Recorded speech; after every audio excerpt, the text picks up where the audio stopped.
Kang Darno baru saja bebas dari penjara. Dia mengumumkan kepada napi lain bahwa dirinya akan sugih 7 turunan. 2 tahun sebelumnya, Kang Darno nyolong sebuah berlian gede. Namun, apesnya polisi sedang gercep dalam bekerja. Kang Darno buru-buru menyembunyikan berliannya ke saluran ventilasi. Ia pun tertangkap nyolong dan langsung dibui. Setelah bebas, Kang Darno langsung OTW lokasi persembunyian berliannya. Namun ternyata gedung itu telah menjadi mabes polisi. Demi mendapatkan berliannya lagi, Kang Darno menyamar sebagai bakul pizza. Di lobi, ia memperhatikan seorang polisi yang menggesek kartu akses. Dengan santai, Kang Darno mendekatinya dan nyopet itu kartu. Besoknya, ia berubah menjadi polisi gadungan. Ia berhasil masuk menggunakan kartu itu. Saat akan naik lift, Kang Darno bertemu gerombolan polisi sok cool. Ia pun ikut-ikutan sok cool. Dia langsung menuju tempat ventilasi lama. Tapi tiba-tiba seorang penjahat kabur masuk ke ruangan itu. Mengira penyamarannya terbongkar. Kang Darno menendang pintu buat minta aerok. Penjahat itu pun tepar. Polisi asli yang melihat aksi Kang Darno terkesan. Dia pun mendapatkan tugas menangkap maling-maling yang merosakkan. Dan untuk mendapatkan berlian itu kembali, Kang Darno harus terus menjadi polisi gadungan. Di hari pertamanya, Kang Darno ditugaskan untuk mengusut kasus perampokan. Rekannya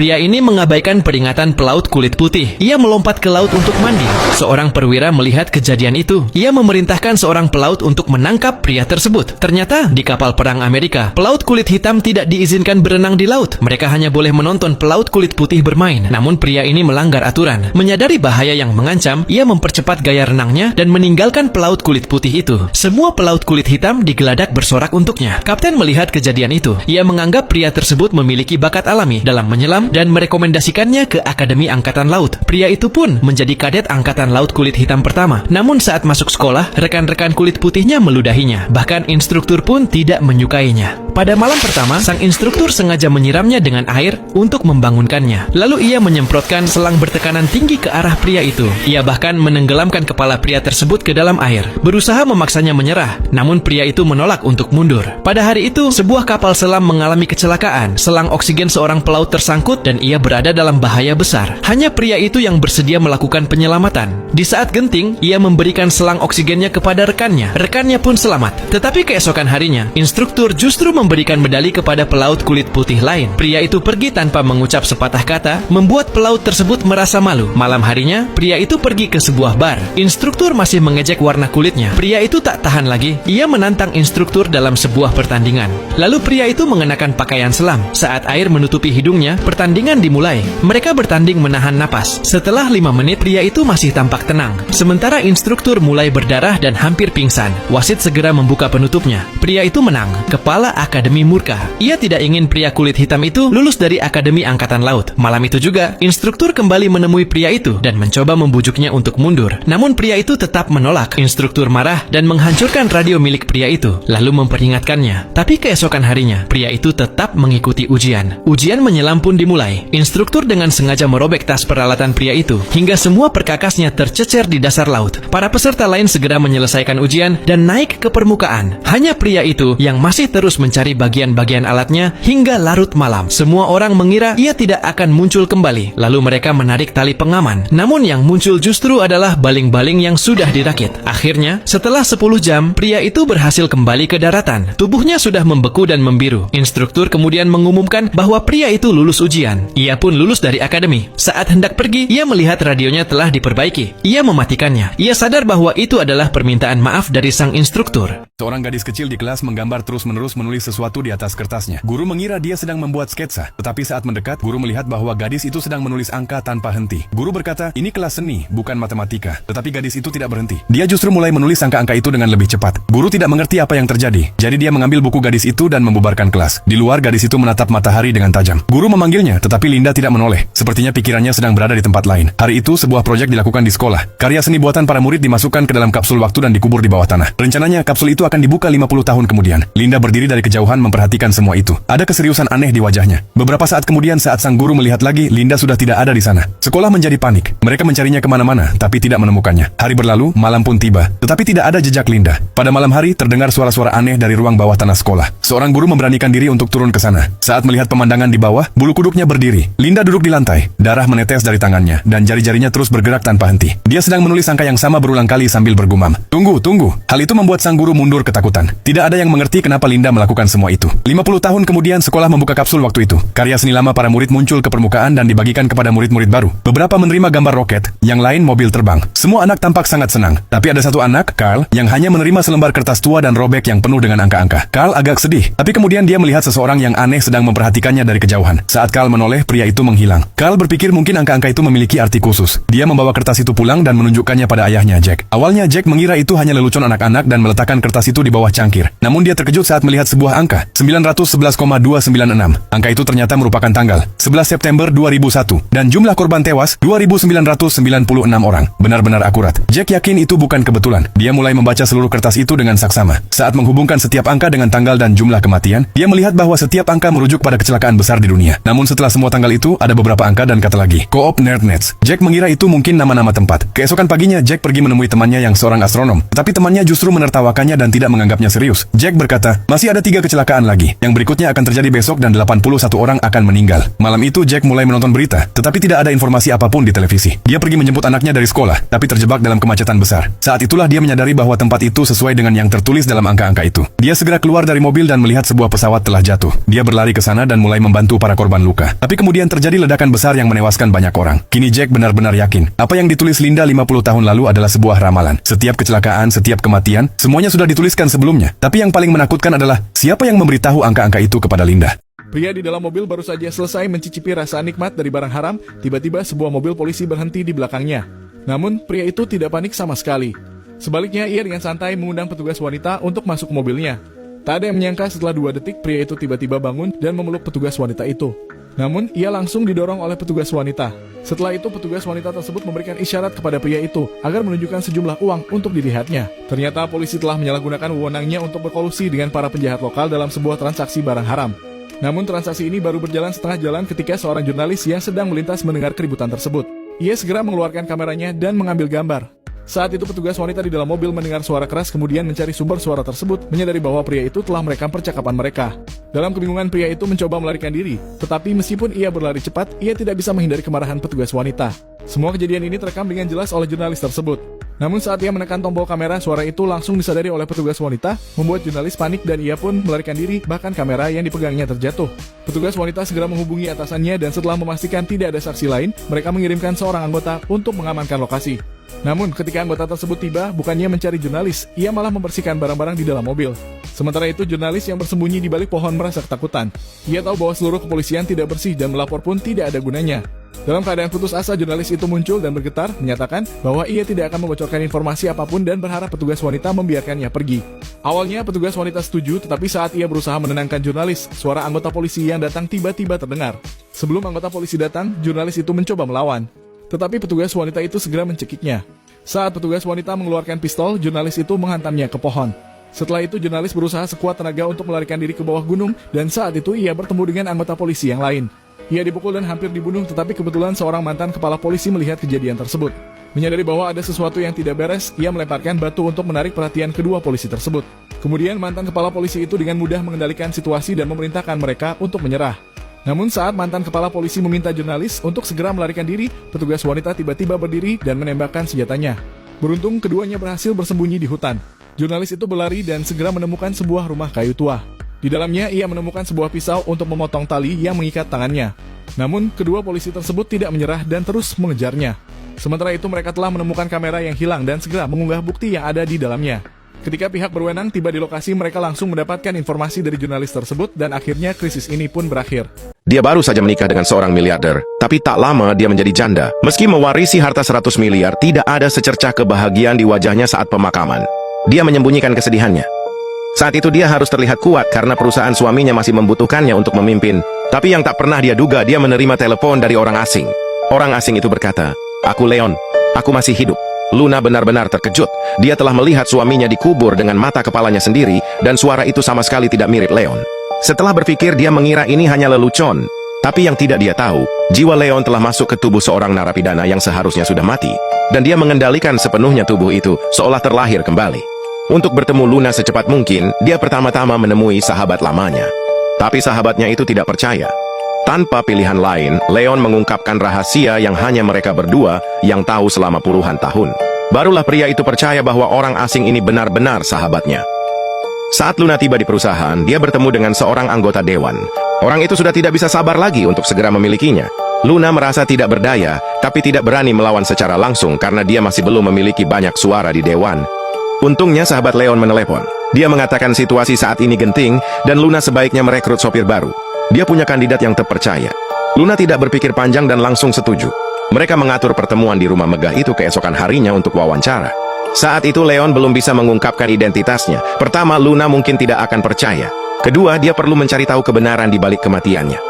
Melihat rumah lamanya, Leon dipenuhi emosi dan kenangan masa lalu. Tiba-tiba Luna menghampirinya. Luna berkata bahwa dia percaya pada sahabatnya Leon dan tidak akan menanyakan situasinya. Dia menyuruhnya bersiap dan mulai bekerja. Namun, setelah Leon pergi, Luna menunjukkan ekspresi yang rumit. Ada sesuatu tentang pria ini yang terasa aneh, namun begitu familiar. Pria di dalam mobil baru saja selesai mencicipi rasa nikmat dari barang haram, tiba-tiba sebuah mobil polisi berhenti di belakangnya. Namun, pria itu tidak panik sama sekali. Sebaliknya, ia dengan santai mengundang petugas wanita untuk masuk mobilnya. Tak ada yang menyangka setelah 2 detik, pria itu tiba-tiba bangun dan memeluk petugas wanita itu. Namun, ia langsung didorong oleh petugas wanita.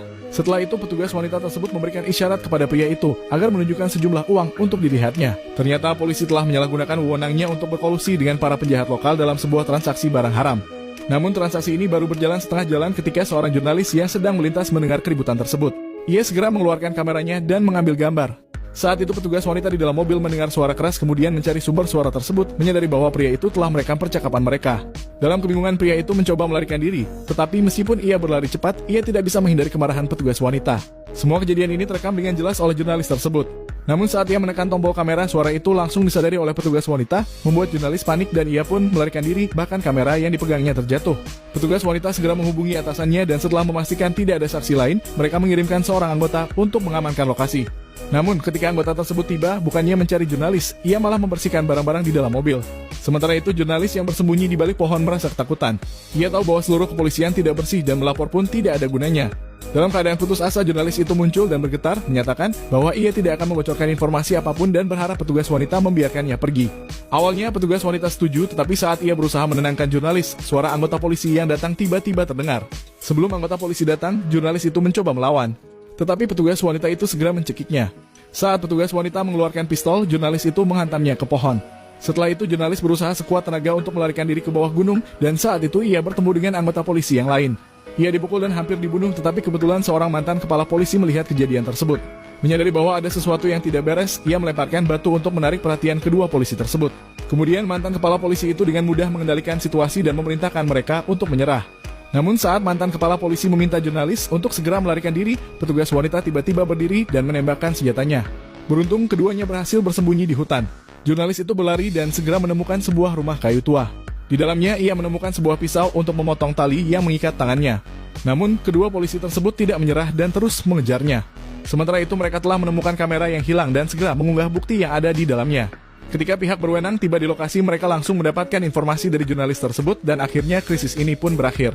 Seorang pria menuangkan sebotol racun untuk melindungi tubuh anaknya di tepi tebing agar tidak dimangsa oleh serigala liar. Namun, begitu mereka pergi, seekor burung bangkai terbang dan langsung menyambar anak itu, siap untuk menggigitnya. Rasa sakit itu membuat si anak terbangun secara tiba-tiba. Ia menangkap burung bangkai itu dan melemparkannya dari tebing. Saat itulah ia menyadari bahwa dirinya benar-benar berada di tepi jurang. Jika ia tetap di sana, ia akan mati kelaparan. Maka ia mendapatkan ide yang gila. Ia mulai turun perlahan dari tebing, namun terpeleset dan hampir jatuh. Untungnya ia sempat berpegangan pada celah di batu tepat pada waktunya. Ini ia tergantung di tengah-tengah tebing. Yang lebih parah lagi, hujan mulai turun dengan deras. Tenaganya hampir habis total. Saat ia melihat ke bawah, ia melihat air hujan telah membentuk sungai di dasar tebing. Ia menarik napas dalam-dalam, mengumpulkan seluruh keberaniannya dan melompat. Keesokan paginya, anak itu terbangun di atas tanah. Ia melepaskan sepatu bot dari kaki kanannya. Ternyata kakinya terluka parah. Ia menemukan sebuah tongkat kayu dan membuat bidai sederhana. Setelah berjalan sangat lama, akhirnya ia berhasil kembali ke puncak tebing. Di sana ia menemukan sebuah batu nisan yang dibuat oleh ayahnya untuknya. Ternyata saat ia jatuh dari tebing pada hari itu, semua orang mengira ia telah meninggal. Pada saat itu pula ia melihat sekawanan serigala mendekat dengan cepat. Ia mencoba memanjat pohon, tetapi salah satu serigala menggigit kakinya. Anak itu mengeluarkan pisau dan menusuk serigala itu tepat di jantungnya, hingga berhasil melepaskan diri. Namun serigala-serigala lain di bawah pohon menolak untuk pergi.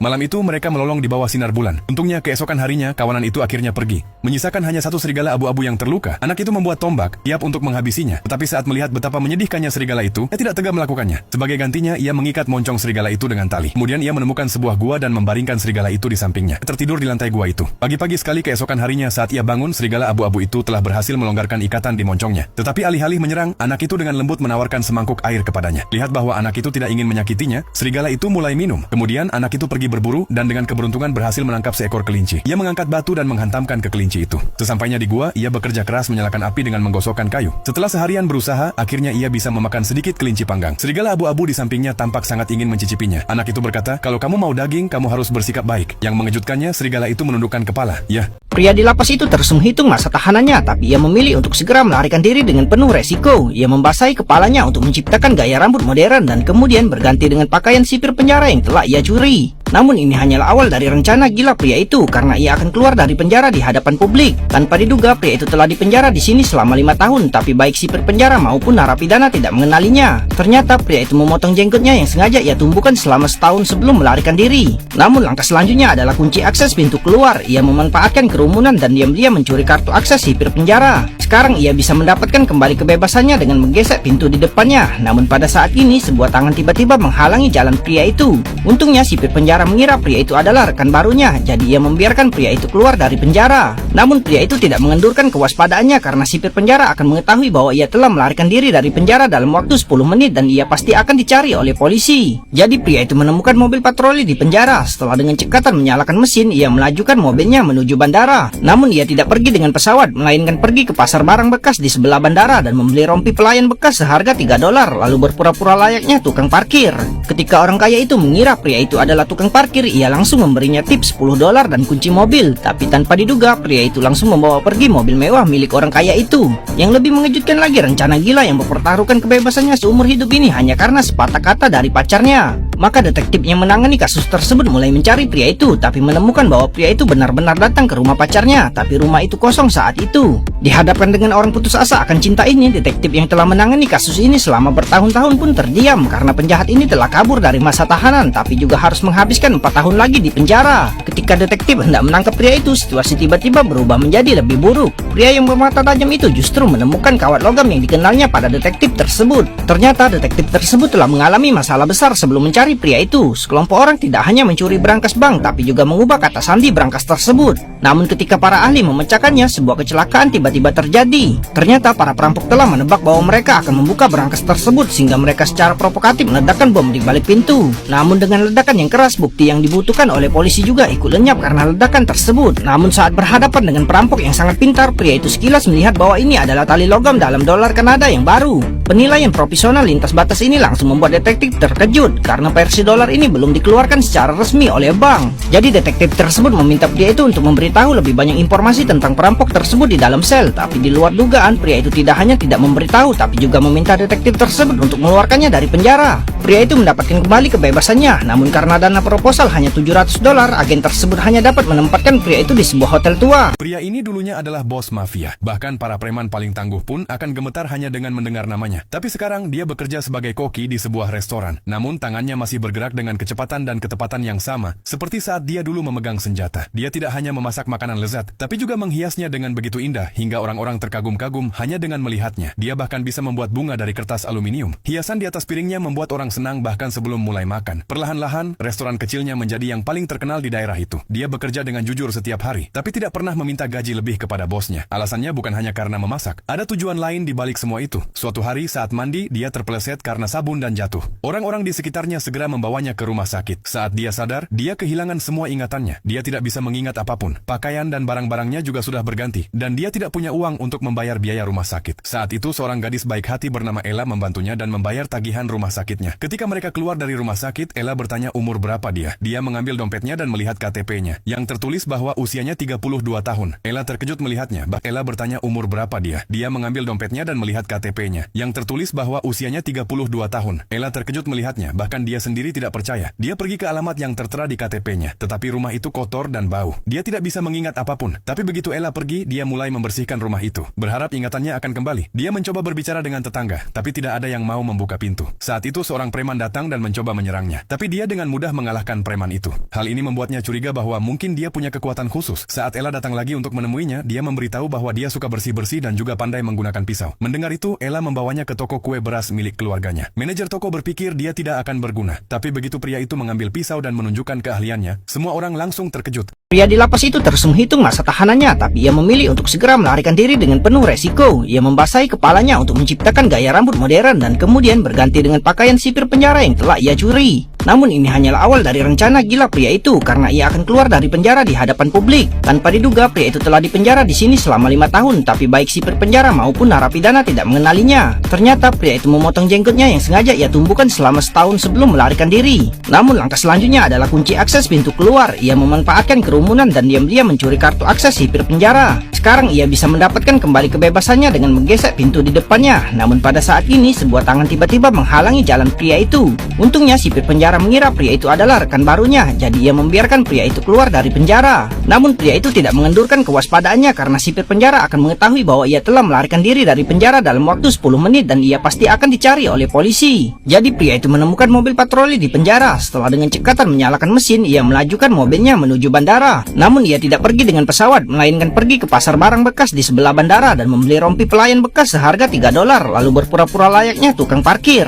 Ketika orang kaya itu mengira pria itu adalah tukang parkir, ia langsung memberinya tips $10 dan kunci mobil. Tapi tanpa diduga, pria itu langsung membawa pergi mobil mewah milik orang kaya itu. Yang lebih mengejutkan lagi, rencana gila yang mempertaruhkan kebebasannya seumur hidup ini hanya karena sepatah kata dari pacarnya. Maka detektif yang menangani kasus tersebut mulai mencari pria itu, tapi menemukan bahwa pria itu benar-benar datang ke rumah pacarnya, tapi rumah itu kosong saat itu. Dihadapkan dengan orang putus asa akan cinta ini, detektif yang telah menangani kasus ini selama bertahun-tahun pun terdiam karena penjahat ini telah kabur dari masa tahanan, tapi juga harus menghabiskan 4 tahun lagi di penjara. Ketika detektif hendak menangkap pria itu, situasi tiba-tiba berubah menjadi lebih buruk. Pria yang bermata tajam itu justru menemukan kawat logam yang dikenalnya pada detektif tersebut. Ternyata detektif tersebut telah mengalami masalah besar sebelum mencari pria itu. Sekelompok orang tidak hanya mencuri berangkas bank, tapi juga mengubah kata sandi berangkas tersebut. Namun ketika para ahli memecahkannya, sebuah kecelakaan tiba-tiba terjadi. Ternyata para perampok telah menebak bahwa mereka akan membuka berangkas tersebut, sehingga mereka secara provokatif meledakkan bom di balik pintu. Namun dengan ledakan yang keras, bukti yang dibutuhkan oleh polisi juga ikut lenyap karena ledakan tersebut. Namun saat berhadapan dengan perampok yang sangat pintar, pria itu sekilas melihat bahwa ini adalah tali logam dalam dolar Kanada yang baru. Penilaian profesional lintas batas ini langsung membuat detektif terkejut karena versi dolar ini belum dikeluarkan secara resmi oleh bank. Jadi detektif tersebut meminta pria itu untuk memberitahu lebih banyak informasi tentang perampok tersebut di dalam sel. Tapi di luar dugaan, pria itu tidak hanya tidak memberitahu, tapi juga meminta detektif tersebut untuk mengeluarkannya dari penjara. Pria itu mendapatkan kembali kebebasannya, namun karena dana proposal hanya $700, agen tersebut hanya dapat menempatkan pria itu di sebuah hotel tua.